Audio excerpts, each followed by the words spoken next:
Hello and welcome to Unstress. I'm Dr Ron Ehrlich. I continue to be fascinated by this world we live in and what holistic really means. My guest today is Terry McCosker. And Terry is an internationally acclaimed teacher and has worked in research and property management, now that's agricultural properties, in both government and private sectors for over 45 years. Now, in his research era, Terry published over 40 papers and made several world-first discoveries in the 1980s in the fields of ruminant nutrition and fertility, as well as a deep understanding of pasture ecology. And he shares some pretty amazing facts with us today. Terry's ideas took farming out of a war against nature to an association with it. It's not just a lesson for farmers, it's a lesson for us all. He introduced Australian farmers to the concept of ecosystem health and developed methods of measuring it alongside financial health. Rather importantly, he introduced the concept of farm family well-being and welcomed female partners, siblings and parents into courses about decision-making. Again, it's probably lessons not just for those on the land, but for us all as well. I hope you enjoy this conversation I had with Terry McCosker. Welcome to the show, Terry. Good. Thank you, Ron. Good to be here. Thanks, Terry. Listen, Resource Consulting Services, RCS. How did you get started? Tell us a bit about it.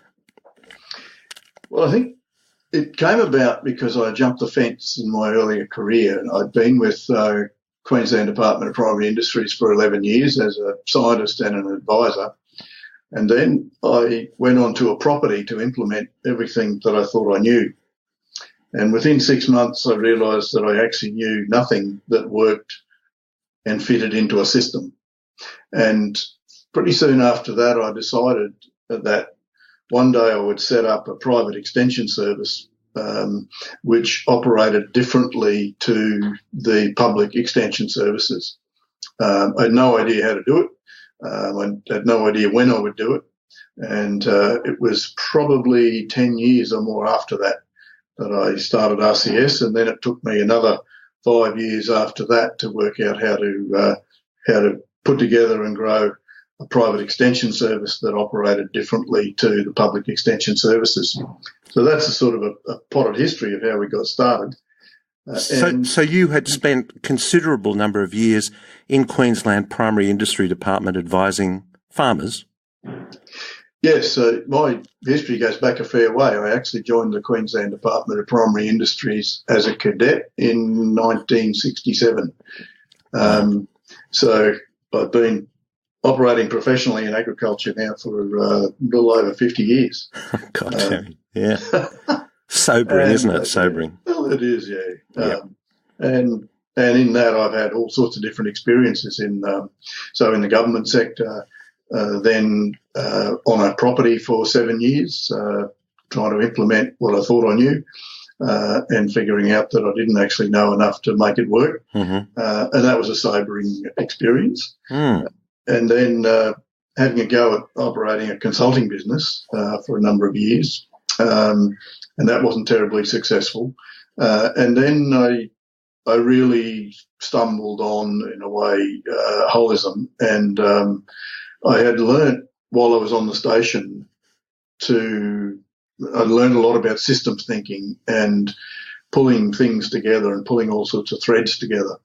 And I was in a wonderful position there. I was basically, as a young kid, really only about 28, I was given this property and all the resources I needed to solve all the problems in the beef industry in Northern Australia.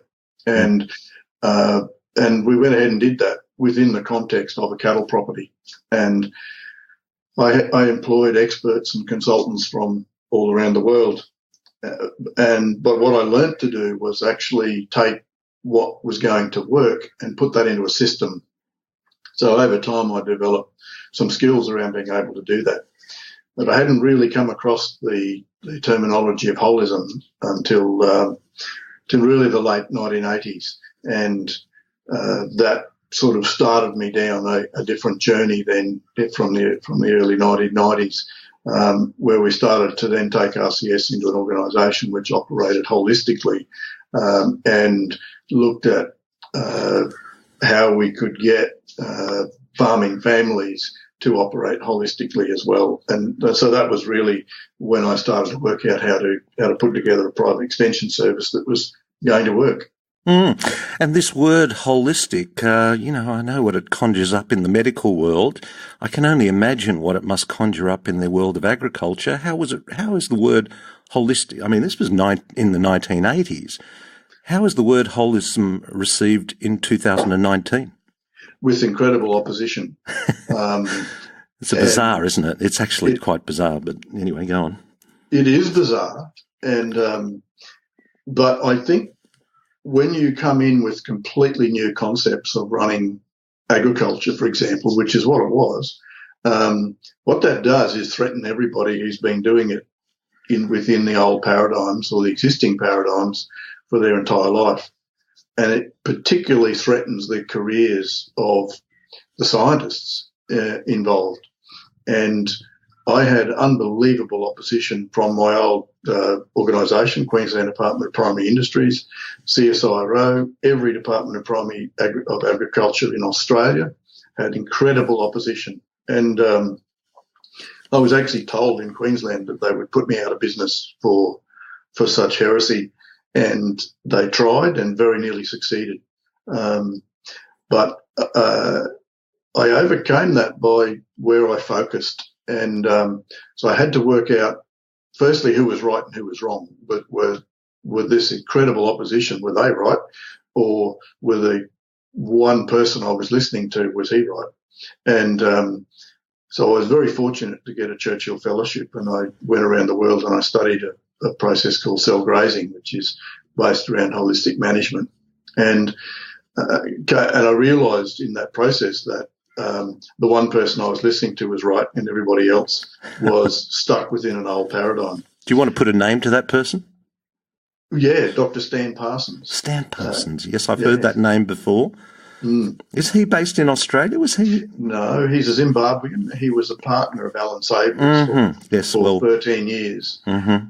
And the world actually owes Parsons and Savory a debt of gratitude, because it was their combined intellects that put together the concept of holism in agriculture. And in fact, it was Stan who introduced Alan Savory to holism.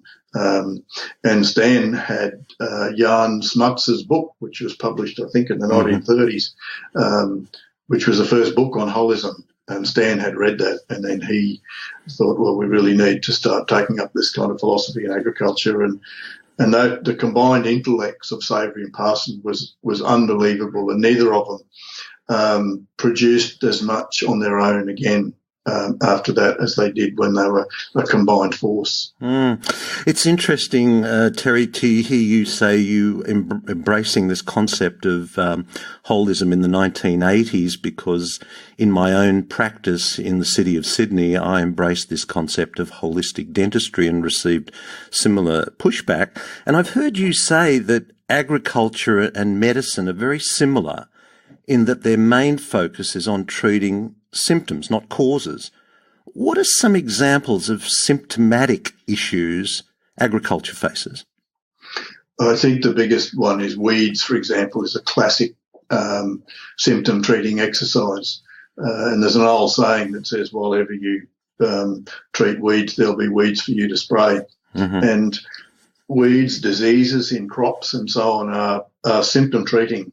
And what I teach people is the opposite, and that is focus on what you want, not on what you don't want. And if we keep focusing on weeds, we keep getting them because we keep treating a symptom, and therefore the cause is never treated and the symptom just keeps coming back. Now, whether it's a weed or whether it's a disease in plants and soils, etc., it's exactly the same process. And by trying to nuke plants with the chemicals that are available to us today, we're actually then doing further damage, which encourages other weeds and diseases. So when I'm working with people, I say, look, focus on what you want, not on what you don't want. So if you want grass there instead of weeds, then focus on managing grass. focus on managing the soil and the ecosystem so that you get the outcome that you want. And eventually that plant, which you're calling a weed, which is in fact serving an ecological function, Mother Nature has put it there for a very good reason. Let's go with that, right? And its journey will end sometime with the next 1 year to 2 years to 3 years, and you will end up with what you want if you focus on what you want. And I suspect there's a fairly similar sort of thing goes on, in medicine in that. Absolutely. You get hit with the antibiotic, for example, which then destroys your microbiome, which then, causes a whole lot of other issues. Yeah. So, No, I love that statement. I might actually print it up in my surgery. Focus on what you want, not what you don't want, because that is exactly what people do focus on. You come in with an inflammation, you get an anti-inflammatory. You come in with the depression, you get an antidepressant, and so on. And I guess on the farm, you focus on the weed, and you'll get a pesticide or a herbicide or whatever side you're trying to kill. Absolutely. And there's plenty of those available, and there's a lot of companies that are willing to supply you as many of those as you're willing to buy. Yes, it's a great economic model, isn't it? Oh. Just not a very good health model. It's a common theme. Listen, another thing that I wanted to ask you about, because it's a message we increasingly hear about in news and media about public health, climate change and the environment. And animal agriculture, the use of animals and the consumption of meat is often raised as a big part of this problem. How do you respond to that? I think there's two sides to any coin, really. And the first one is that depends on what part of the livestock food chain you look at as to whether it's a problem or a solution. Grazing ruminants are a solution to climate change, to human health, to a whole lot of things. Feedlotted animals and, intensive animal management in housing, etc., is not good for the animal and generally not good for the environment. And Wendell Berry summed it up beautifully many years ago when he talked about the feedlot industry, and he said, we've taken an elegant solution, which is grazing animals on grass, and turned it into two separate problems, which is the issues that we get out of a feedlot. And there's actually more than two when you start adding them up. So grazing livestock were evolved as recyclers, and a ruminant animal recycles about 85% of what it actually eats. So that all that plant material is cycled back onto the ground in dung and urine, which is then plant available. And in fact, urine from a ruminant is such a beautiful thing that it contains plant growth hormones that stimulate the very grasses that the animal is then going to come back and eat. Wow. And Mother Nature works in incredible ways. So those animals then that are eating grass and free range in a way is they have the right balance of nutrients. So their omega-3 to omega-6 fatty acid ratio is more in balance with our traditional diet. When we start feeding grain to ruminants, which were never designed to eat grain, in fact, it makes the rumen go acid, and while they can eat it, you've got to transition them onto that, and then there's a whole lot of side effects. And it's making a ruminant eat grain is like making a human eat sugar. There is similar, a lot of parallels in the impact on animal health and human health. So, if we put those animals on what they were designed to eat, which is forage, then we end up with a really tight omega-3, omega-6 ratio, and we end up with the good fatty acids, for example, from that animal. And a lot of the data that's around on food quality from meat is actually from the US feedlot industry. But you get a totally different view of the quality of meat and its health benefits if you're actually looking at grass-fed beef, for example. And I remember my daughter Stacey, when she was studying to be a naturopath, she did an assignment once on the quality of beef, and she came to me and she said, "Dad, beef is really bad for you." And I said to her, I want you to go back and look at that literature that you've just reviewed, and I will bet you that every bit of it is based on a feedlot animal. Mm-hmm. I'd like you to go and find grass-fed data and compare the two. And so she did, and she came back and said, "Dad, beef is better than fish if it's grass-fed." And I think a lot of people don't understand that. Mm. But the beef that the majority of people are eating is, in fact, grain-fed, even if it's only for a short period. Yeah, I was at a conference recently where a professor of nutrition got up and was talking about how bad red meat was, and my question to him was there a difference between grain-fed and grass-fed? And he had to admit there was, but only unquestioning, He kind of made the statement that kind of people were writing notes, red meat, bad, terrible, but asked the question, is there a difference? And he said, yeah, there is. I suppose there is. And I'm just loving that plant growth hormone in the urine. Wow, that I just didn't know. That's a beautiful, makes the system even more beautiful than I thought it was. Well, I'll give you another example of how beautiful it is.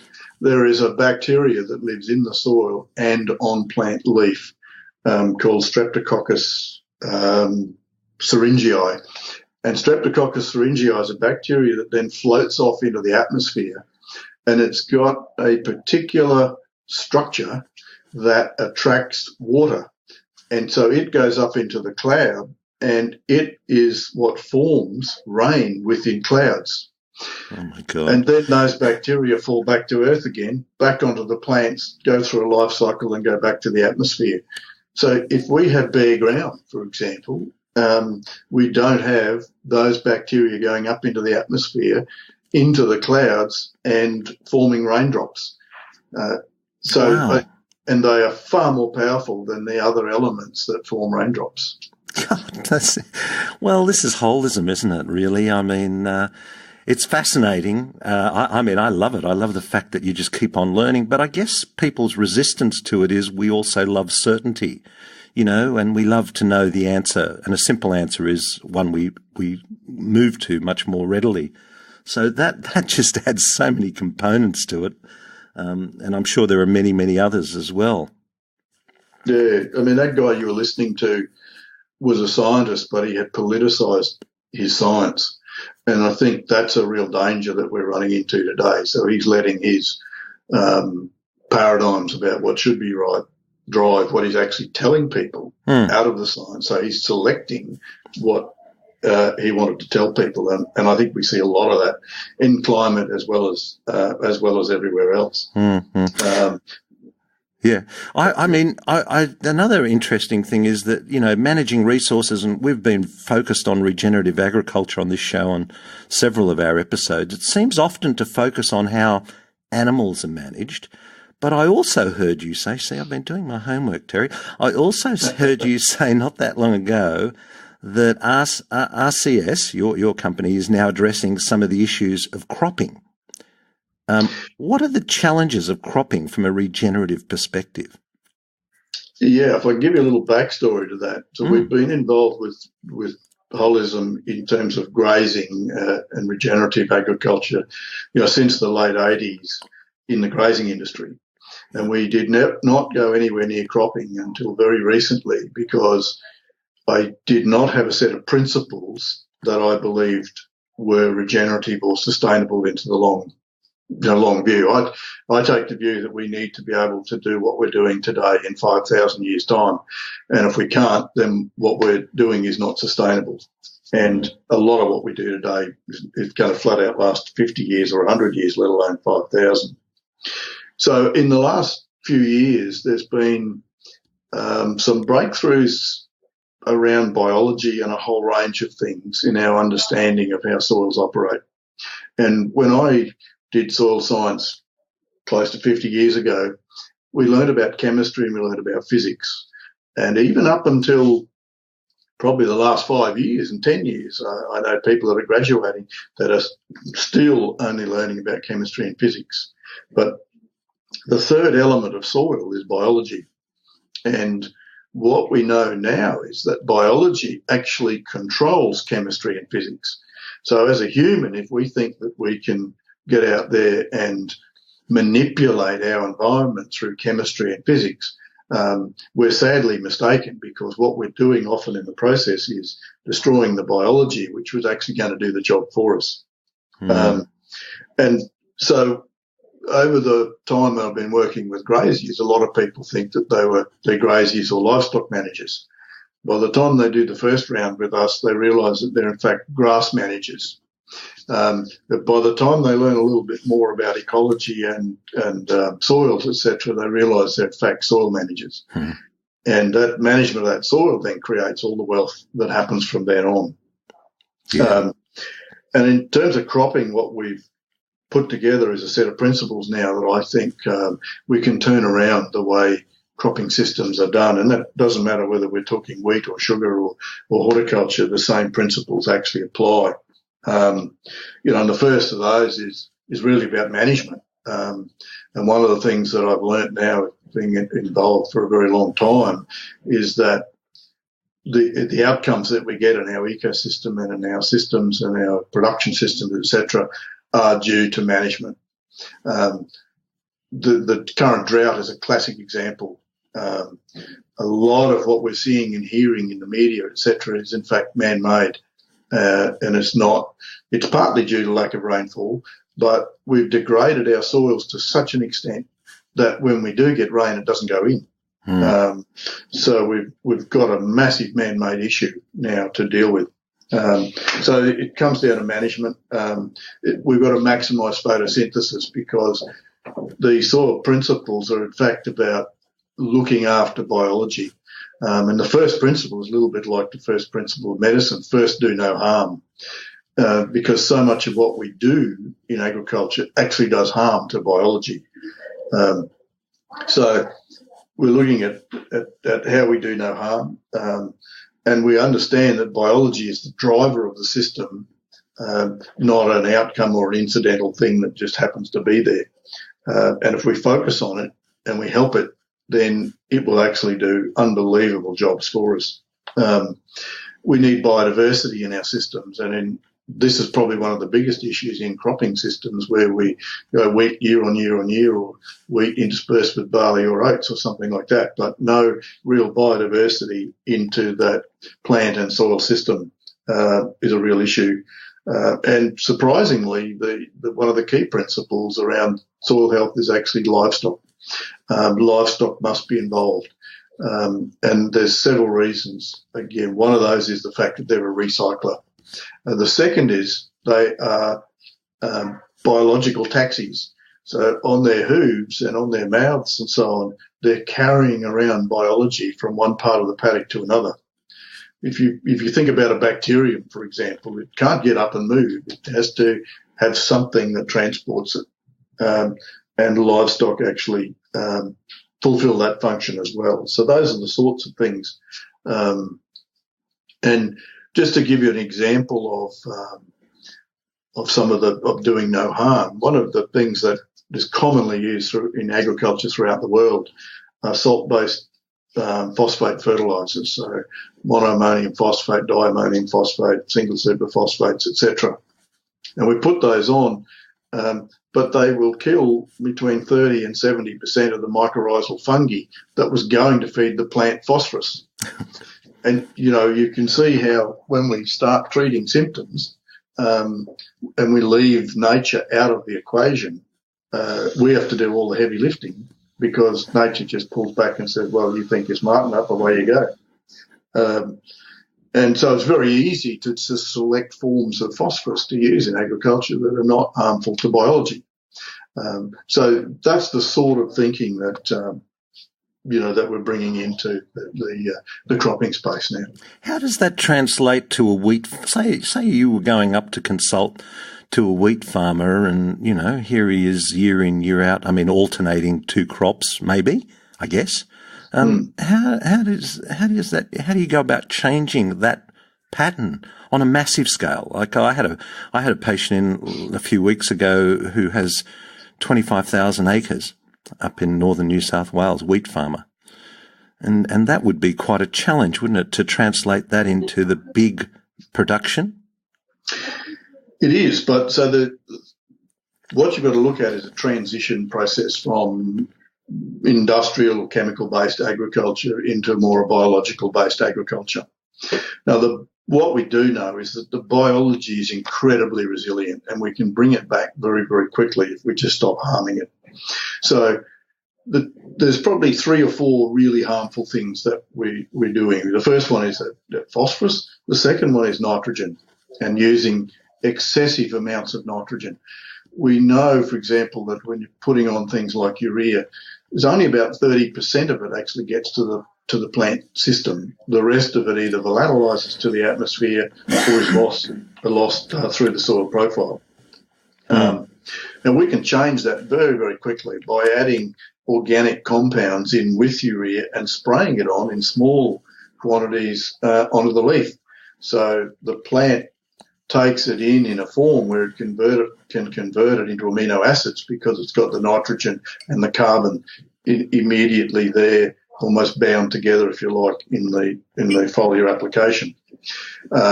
So there's simple things like that we can do, and just start doing those altogether. So change your type of phosphorus, reduce the amount of nitrogen, start putting it on in a different way, start putting humic acids and fulvic acids into your system.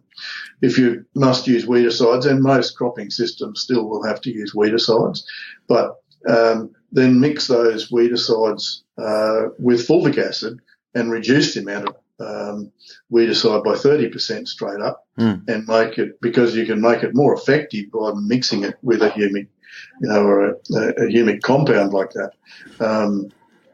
And so we're doing less harm. Putting biology in when we plant a crop, for example, using compost extract. So we're only using the equivalent of about 2 to 3 kilograms of compost per hectare, but we extract the biology from that. And so that's very, very cheap. You can actually make your own compost, put it out, and it's costing you cents per hectare to put on a very broad spectrum biology in while you're planting a crop.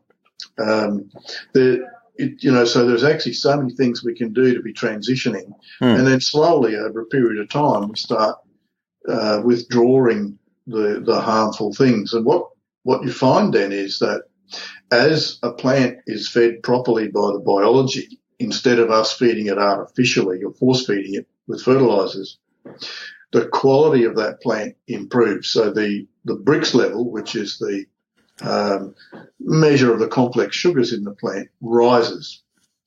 And once the Brix level gets above 14, plants are resistant to insects and diseases. So very, very quickly, within 1 to 2 years, insecticides and fungicides go right out of the business. There's actually no need for them because the plants become self-protecting. In other words, they have their own immune system, which they'll develop when we let the biology do the job. I know he was talking about literally thousands of dollars worth of urea sprinkled on, sprayed on the land every year to add to that nitrogen. So it's interesting you just picked that, mentioned that straight off. The other, I had the pleasure of talking to, Alan Savory last year, and he made the point that soil was the biggest export in the United States every year. They lose so much soil that people are actually soil farmers, as you say, not just grass farmers, but actual soil farmers, no matter what they do.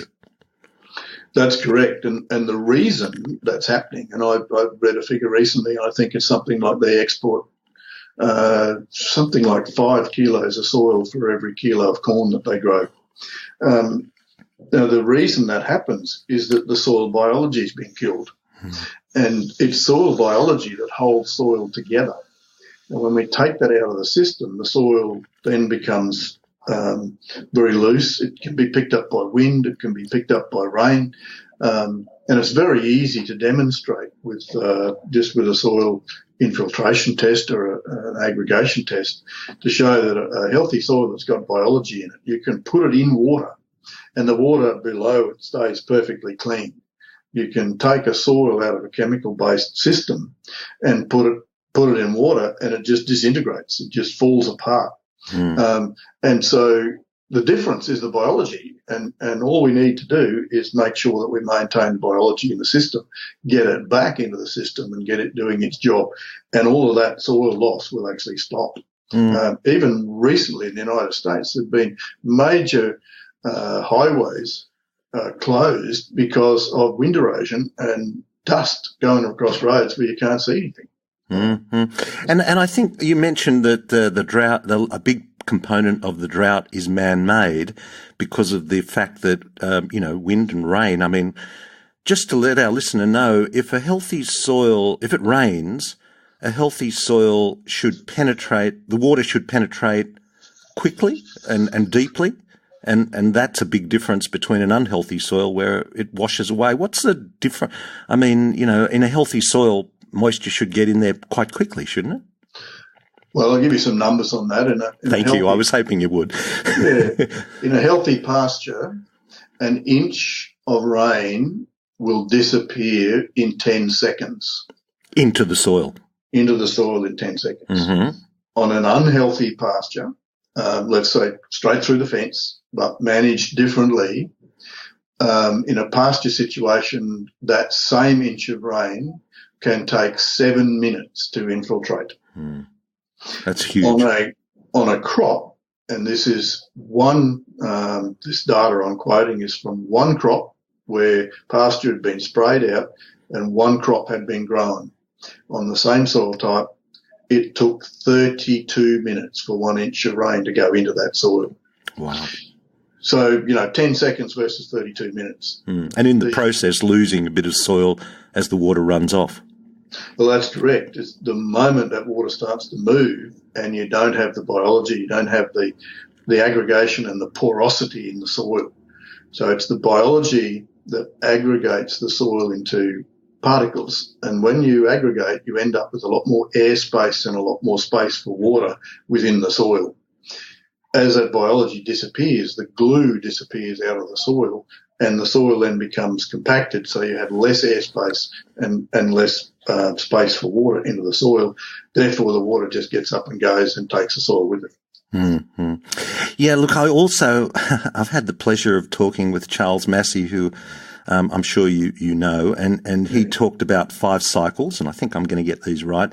The solar cycle, which is your maximise photosynthesis, the water cycle, which is what we've just been talking about, the soil mineral cycle, and diversity, which you've also spoken about. But he mentioned the 5th, and I think possibly the most challenging and arguably the most important is this human social cycle.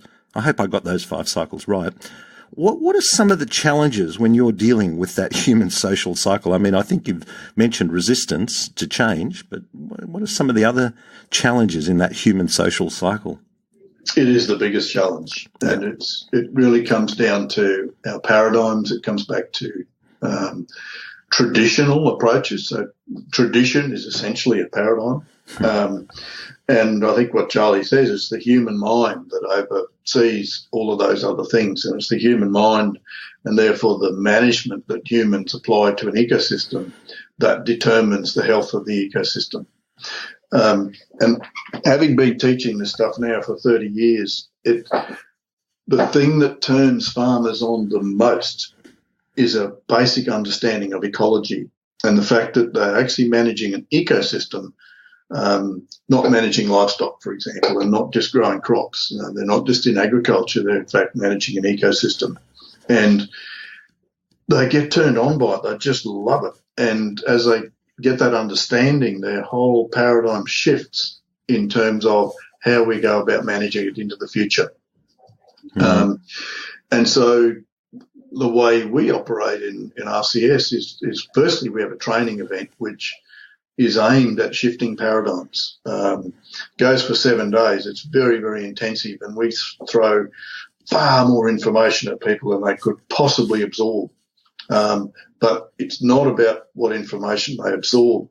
It's about busting open paradigms. It's about making people receptive to change.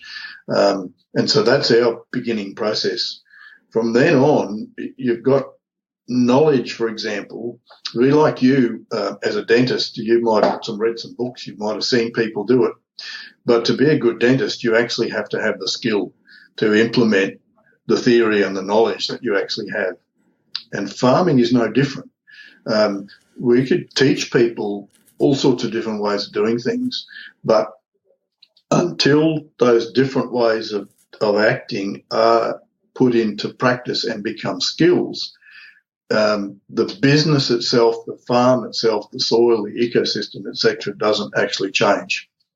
And one of the big mistakes I think that a lot of organisations have made is run out there and do a one-day soil course or a 2-day teaching them about this, that, and the other thing. Those exercises are about awareness, and that's very important. But in my experience, you don't really bring about permanent change until you've shifted paradigms, and secondly, that you've then developed new skills which replace some old skills. If you ask your audience who wants change, whether it's and how are we managing climate change or whatever, everyone will put their hands up. But if you ask the question, who wants to change, you'll get a different number of hands up. And we're all the same, we all resist change, and we all we're comfortable with our paradigms. And our brain, in fact, when we're learning something new, it's a high energy activity for our brain. It doesn't like it. It would much prefer we go back into our old habits and where it can just churn stuff through without us having really to think about it. So I see that the real issue is, firstly, how do we create paradigm shifts? Because that's effectively what we're wanting to do. We're wanting to bust up tradition, bust up some of the traditional science, if you like, which I think has led us down the garden path. And then how do we educate people and then bring about the skills change that are required to make a difference on the ground? Those are the key issues, I think. Yeah, it's interesting. I've been fascinated by change, and managing change, particularly when we're talking about health. People sometimes have to change, and what drives that. And a big part of it is whether you feel you have the locus of control is one way of looking at it. And do you have an internal locus of control, which means you've got some control over what's going on in your life, or do you have an external locus of control, meaning I'm a victim of fate, I'm a victim of the climate, I'm a victim of this, I'm a victim of that. And I would have, I guess one of the biggest challenges is to encourage people to realise that having control over what happens is a very empowering thing to do. And you mentioned management being a very big part of determining outcomes. The paradigm shift. It's so interesting to hear you talk about this managing an ecosystem, because I've often said if I had a choice of what I'd go back to study, I'd go back and study anatomy, physiology and biochemistry and see it in the clinical setting of what I see every day in my practice. I'd study it with nutrition and I'd study it with pain. So going back to basics and seeing how the world works in that ecosystem must be a really important part of changing people in that paradigm. I think it is, and just understanding that it's in fact an ecosystem that we're working with. And the other thing, I take an Aboriginal view of the world, and that is that we don't actually own land. We're only custodians of it for a very short period of time.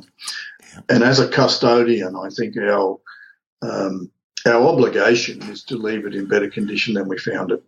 And unfortunately, we have, as a human race, we have this developed this attitude that we're above ecosystems, we're above Mother Nature, that we can actually smash it into the shape that we want it into. But my experience is that Mother Nature's got more tricks and more stuff up her sleeve than we will ever understand as humans. And I think we have to be much more humble about our role in nature, and that we have to understand that we're a part of it. We are part of the ecosystems. We're a very powerful part, and that's the problem. but we are not above it, and that's a paradigm shift that we need to make. And the other thing you mentioned there is in management and control. My definition of management is controlling your destiny, and I think we've got to, as individuals, we've all got to take more responsibility for our own outcomes. And again, I think a great weakness in society today is that this whole ethic of self-responsibility seems to have gone out the window, and everybody wants somebody else to be responsible for their outcomes. And while ever we go down that pathway, it's not going to have a happy ending. Now, this is probably a good opportunity to ask you that if you had an opportunity to speak to people in the city and get them involved in a positive way in this human social cycle, this regenerative movement, giving all you know and what you've done professionally for so many years, what would you say to those of us in the city? How can we in the city help this movement? That's a really, really good question and a very difficult one to answer. The first thing I would probably say is look for regenerative food. Initially, all you can probably do is focus on organic food. But there's a difference between the quality of organic food and food that I would consider to be grown regeneratively. And that's that organics has moved away from its original focus, which was actually around soil health and organic carbon in soils. It's moved towards lack of chemicals in the production of food. The problem with that is there is no system, there is no way of you in the city identifying what was grown regeneratively and what wasn't. So there's a major problem there. The other thing that I would dearly love to do is change the message that goes to the city. Agriculture sends the wrong message continuously. The drought is a classic example. And I know people that the media has come onto their place to do an interview with them. And when they've found out that they're actually managing the drought reasonably well, they're comfortable with where they're at, they leave and they go and find somebody that's got a poor bugger me story, the doom and gloom story where my animals are dying and I've run out of money and all of that stuff. The media is actually sending the message that's coming from about 5 to 10% of agriculture and portraying that as everybody. And that's a major problem that we've got in agriculture to communicate. The message I would like to see going to the city is that we are managing an ecosystem. We are trying to do our best. There are a lot of people out there that are, in fact, reversing damage that's been done to our ecosystem over the last 150 to 200 years. And there are people working hard to do that. How could that be supported? The way in which I would like to see that supported is through carbon credits. For example, the carbon credits for soil carbon. And over the next 4 or 5 years, we're going to see those start to come onto the market.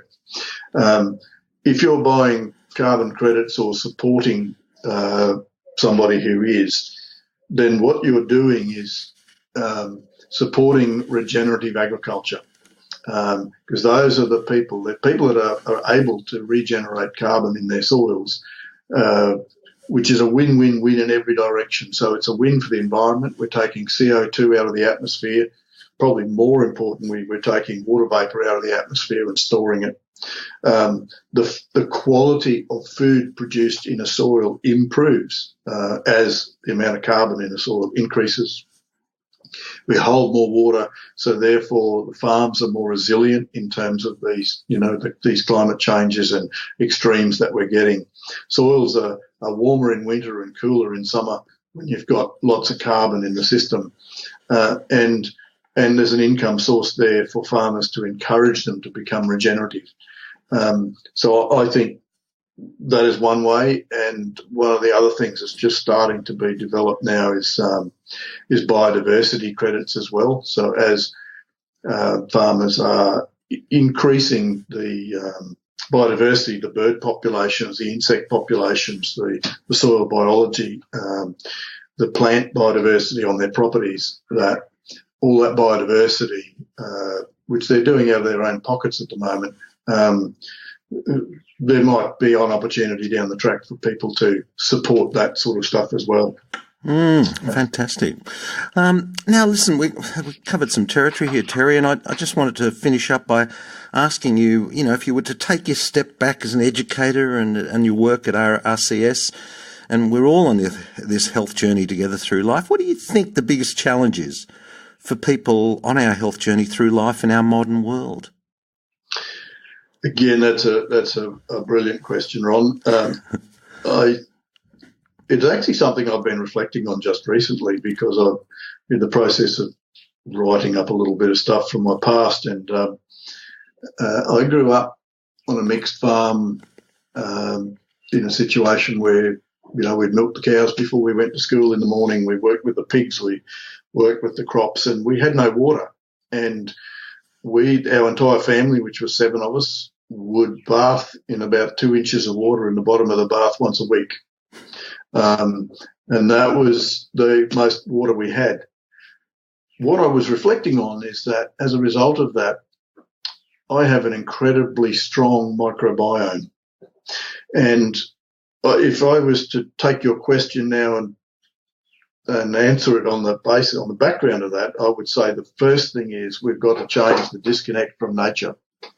I've got a niece who's got a young child in Melbourne, and they live in a high rise, and they work in a high rise across the road, and he goes to daycare in the high rise across the road. So they'll go out of that high rise, they'll cross the bitumen, they'll get into a lift, and they'll go back up into another high rise without any connection whatsoever to nature and the microbiomes that they could and should be picking up. And I shudder to think of the health issues that child's going to have in another 20 or 30 years, because it hasn't had the chance to build a healthier microbiome. I'd like to see people getting dirty. I think there's too much emphasis on trying to keep things clean and on antiseptics and things like that in our life. That's got to be damaging our microbiome. And I think the next one is processed food. I saw a thing, I think it was on Facebook a week or so ago, and a scientist in the US had put up the ingredients of 3 things. 2 of them were non-beef burgers, and 1 of them was dog food. And he asked people to pick which one was which. And when you looked at the ingredients, and there was a list of 10, 12 ingredients in each of those things, and it was impossible to pick which one was the dog food. And that says to me that the further we go down this processed food approach, away from eating fresh food, growing our own fresh food, for example, the sicker we're actually going to get as a society. And the final one I would say is that there are major problems in our food chains, and a lot of it's to do with that processing.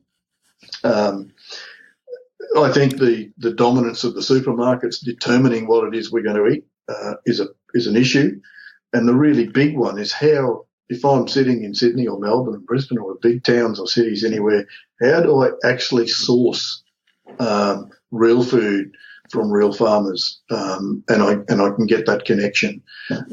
That's a major issue, and there's no good supply chain set up to actually do that. So I think there's a number of issues, and I could keep going on, but those are sort of the major ones that I see in relation to health and the sort of connection to agriculture. Terry, well, that's terrific, and thank you so much for joining us today. I'm going to have links to your RSC site, and maybe we can see if we can get some things happening between what's happening in the out on the land and us in the city, closer connections. Thank you so much for today. Thank you, Ron. It's been a pleasure. It's so interesting to talk with Terry. we did an episode with the legendary Alan Savory last year. Go back and have a listen to it. But Terry did mention him as an influencer, and he's done that for many people globally.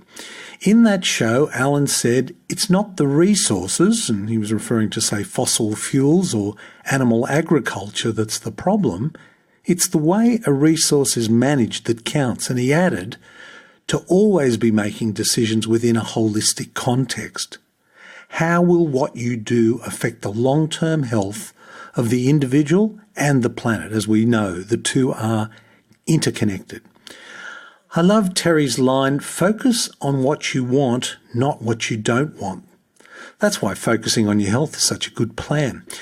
What about his point? This blew me away. Ruminants' urine contains plant growth hormone. Amazing. I hadn't heard that before. And also, it promotes microbes in the soil that float up into the air and actually seed rain. Now, just to clarify, because I was blown away by this, and I had to ask Terry to make sure that I'd got the organism he referred to correctly. And he did actually mention Streptococcus, but he corrected himself. It's Pseudomonas syringae. Pseudomonas syringae. Also absolutely amazing. So, until next time, this is Dr. Ron Ehrlich. Be well.